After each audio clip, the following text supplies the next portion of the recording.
बिस्मिल्लाहिर्रहमानिर्रहीम। अस्सलाम वालेकुम नाज़रीन, आप यूट्यूब चैनल देख रहे हैं। मैं इमरान ख़ान हूँ।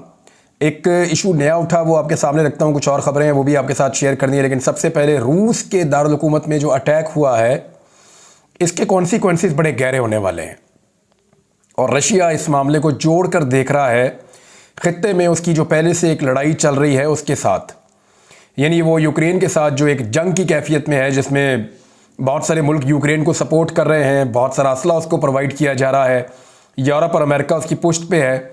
तो ऐसी सूरत में रशिया इन चीज़ों को उसके साथ जोड़ कर देख रहा है और बहुत सारी थ्योरीज वहाँ पे काम कर रही हैं।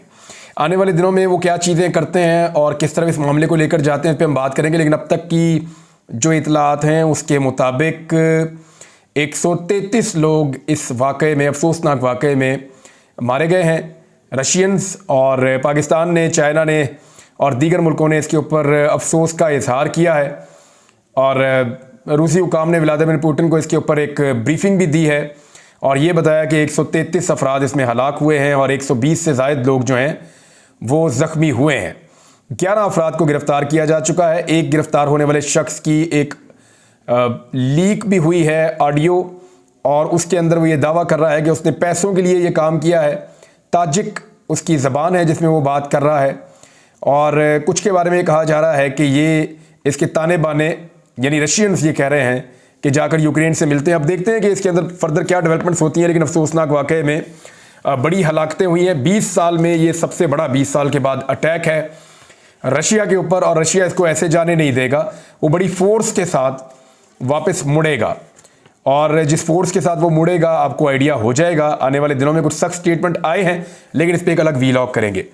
इसहाक डार साहब ने पाकिस्तान की बेइज्जती करवाने की कसम ऐसा लगता है खाई हुई है PMLN ने। ये मुंह उठाते हैं बार बार, कभी जिंदल की शादी में चले जाते हैं, कभी मोदी को घर पे बुला लेते हैं।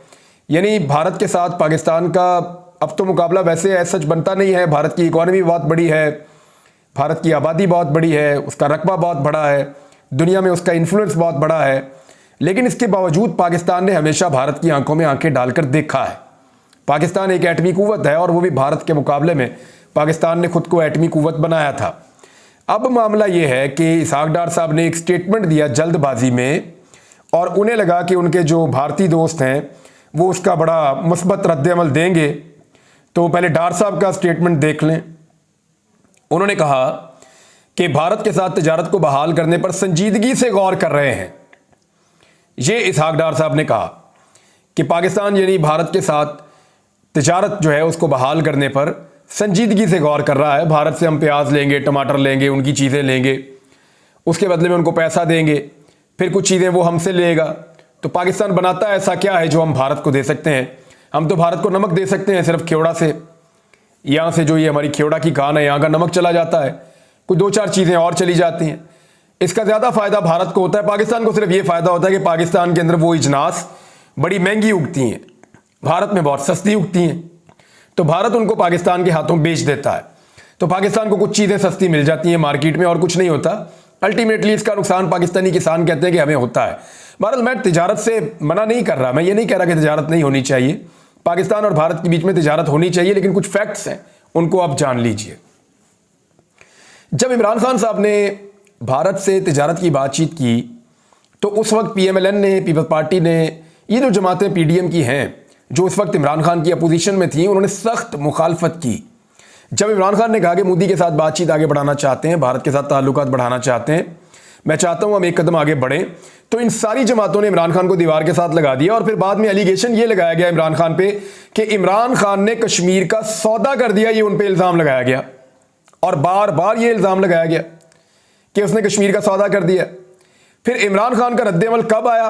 वो तब आया जब 5 अगस्त, जब भारत ने 5 अगस्त 2019 को जो कश्मीर का एक खुसूसी स्टेटस था उसको ख़त्म कर दिया।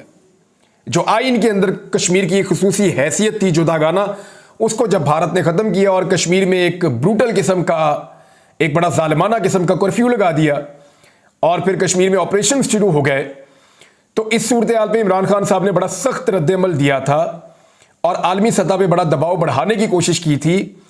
और इस पे ना सिर्फ रद्द-ए-अमल दिया बल्कि इमरान खान साहब ने भारत के साथ तमाम ताल्लुकात मुनक़ता कर दिए उन्होंने कहा किसी किस्म की बातचीत नहीं होगी, किसी किस्म का ट्रेड नहीं होगा, किसी किस्म का हम रास्ता नहीं देंगे, किसी किस्म का रास्ता हमें चाहिए भी नहीं। हम हर जगह पे भारत की मुखालफत करेंगे और तब तक करते रहेंगे जब तक कि भारत कश्मीरियों को उनका हक वापस नहीं दे देता, या जो कर्फ्यू वहां लगाया हुआ है, जो परेशानियां पैदा की है कश्मीरियों के लिए, उनको खत्म नहीं करता। तो भारत के ऊपर एक दबाव इमरान खान ने बनाया था, लेकिन उस पर भी इमरान खान का मजाक उड़ाया गया कि जनाब आपका दबाव कोई काम नहीं कर रहा, ये तजारत ना करके आपने क्या फायदा उठा लेना है, भारत जो है उसके साथ, यानी ये उकसाया गया कि पाकिस्तान को कम से कम जंग कर देनी चाहिए। वैसे मुझे ये लगता था कि हमने हमेशा ये नारा लगाया कि हम कश्मीरियों को आज़ादी लेकर देंगे, तो इससे बेहतर वक्त मुझे बतौर कश्मीरी नहीं लगता था कोई। मुझे भी ऐसा लगता था कि पाकिस्तान को चाहिए कि पाकिस्तान बातचीत से आगे बढ़े और कश्मीरियों के हक के लिए कोई प्रैक्टिकल जिद्दोजहद का हिस्सा बने। और ये गलत नहीं है, पूरी दुनिया करती है ऐसा। आपने देखा कि अज़रबैजान ने आर्मीनिया के साथ लड़ाई की और काराबाग को आज़ादी दिलवाई। आपने देखा कि दुनिया भर में जंगें होती हैं, लड़ाइयाँ होती हैं, लोग हक मांगते हैं।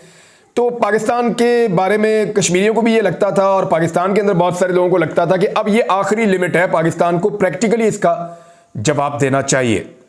लेकिन पाकिस्तान ने वो नहीं किया। लेकिन इमरान खान साहब ने कम से कम भारत के साथ तमाम तरह के ताल्लुकात मुनक़ता कर दिए थे। और जब इमरान खान साहब ताल्लुकात रखना चाहते थे उससे पहले, तो पीडीएम की जमातें और तमाम लोग इमरान खान साहब के ऊपर सख्त तरीन इल्ज़ामात लगाते थे। अब मामला ये हुआ कि इसहाक डार साहब ने स्टेटमेंट दे दिया हुकूमत में आने के बाद कि भारत के साथ तिजारत को बहाल करने पर संजीदगी से गौर कर रहे हैं। ये जनाब ब्रिसल्स में तशरीफ़ ले गए हैं। इसहाक डार वो शख्सियत हैं जो बुरी तरह मईशत के मैदान में नाकाम होने के बाद, क्योंकि इनका ताल्लुक जो है वो अकाउंटिंग का है, वो बैंकर है, ये इनका कोई ताल्लुक उसके साथ नहीं है मईशत के साथ, या मईशतदान ये है नहीं। तो ये पहले भी वज़ीर ख़जाना रह चुके हैं। तो ख़जाना के अंदर पाकिस्तान को बुरी तरह तबाह करने के बाद, पाकिस्तान की इकॉनमी को डबोने के बाद, अपनी पॉलिसियों से पाकिस्तान को बेपनाह नुकसान पहुंचाने के बाद इसहाक डार साहब ने जो नई वजारत मुंतखब की है या चुनतखब की है, वो वजारत खारजा है कि अब ये खारजी महाज पे पाकिस्तान के साथ वही करेंगे, ऐसा लगता है, जो इन्होंने माशी मैदान में किया था। सुने जरा इनका स्टेटमेंट। ब्रिसल्स में उन्होंने कहा कि भारत के साथ तजारती ताल्लुकात पर नजरसानी करने के इरादे का उन्होंने इजहार किया।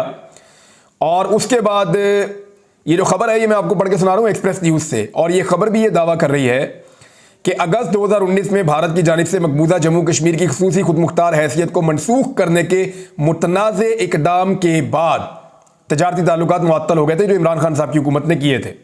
ये आप याद रखिएगा। इसहाक डार साहब ने कहा जी कि पाकिस्तान की ताजर बरादरी जो है वो ये चाहती है और उनका ये मुतालबा है और हम चाहते हैं और हम इसके ऊपर गौर कर रहे हैं कि भारत के साथ ताल्लुकात जो हैं वो तजारत के मामलात में बहाल किए जाएं। तो भारत तो हमेशा से ये चाहता था। भारत तो हमेशा पाकिस्तान को ये कहता था कि आप कश्मीर को भूल जाएं, छोड़ दें, आए तजारत करते हैं, बाकी चीज़ें करते हैं। लेकिन पाकिस्तान का मौक़िफ़ था कि पहले कश्मीर के ऊपर आप बात करें, कश्मीरियों को उनका हक ले दें और आप तजारत भी करें, अच्छे पड़ोसियों की तरह रहते हैं आपस में। लेकिन भारत पाकिस्तान के पानियों पे भी कब्जा करता है और बहुत सारी और चीज़ें भी हैं। अब ज़रा आप यहाँ पे आ जाएं कि इसके जवाब में भारत ने क्या कहा।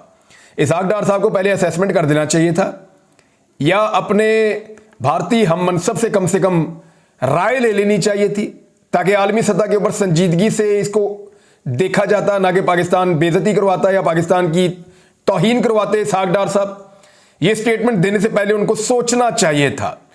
अब भारतीय हटदर्मी जरा आप देख लीजिए। दूसरी तरफ पाकिस्तान के साथ मुज़ाकरात का इम्कान एक बार फिर उन्होंने मुस्तरद कर दिया है।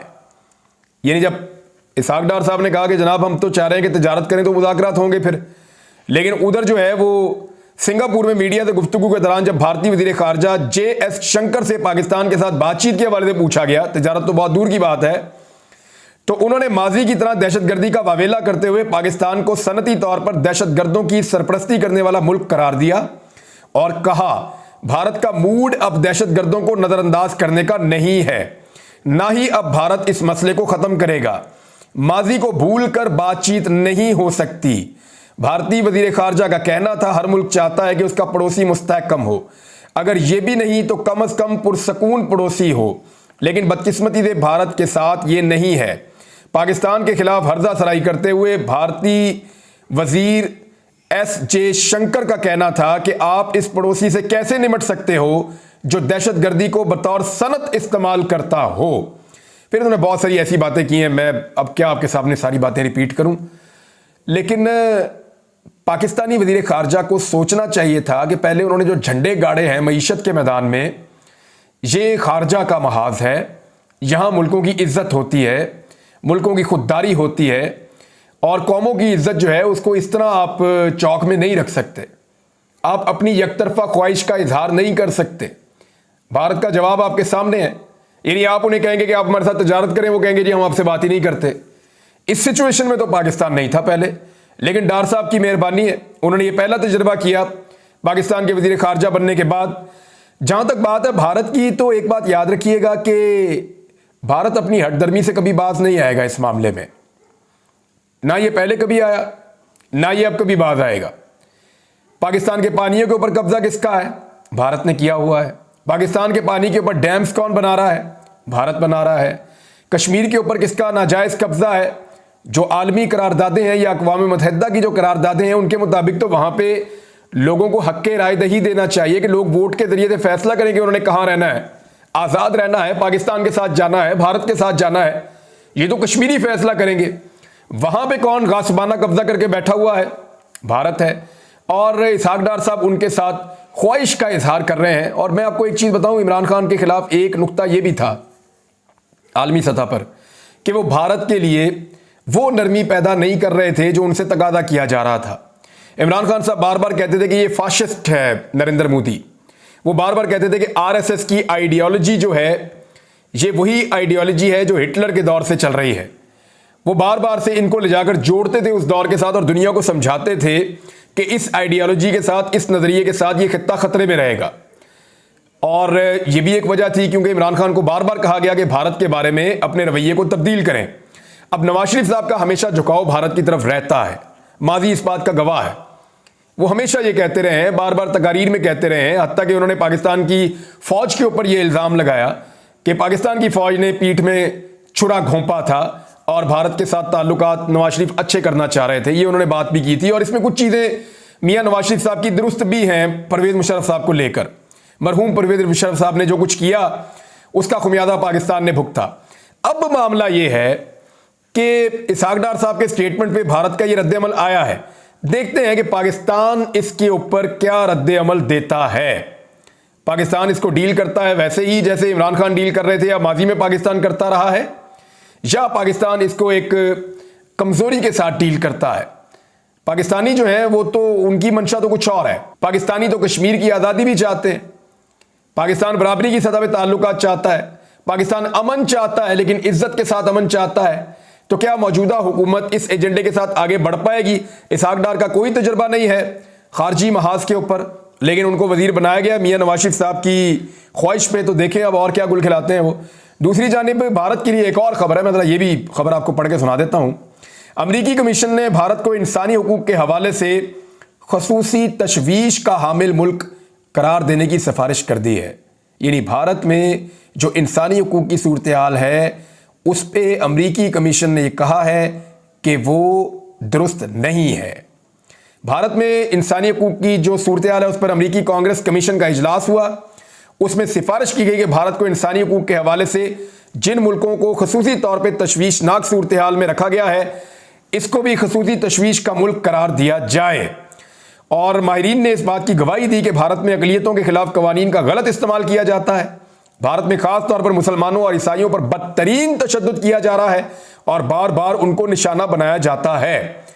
दौरान इजलास माहिरीन ने भारत में मीडिया और इंटरनेट पर पाबंदी समेत दीगर संगीन खिलाफ वर्जियों पर भी गवाही दी। वैसे मीडिया इंटरनेट तो पाकिस्तान में भी बंद हो जाता है, लेकिन भारत जो है वो इसमें वो अपने आप को क्लेम करता है ना दुनिया की सबसे बड़ी डेमोक्रेसी है।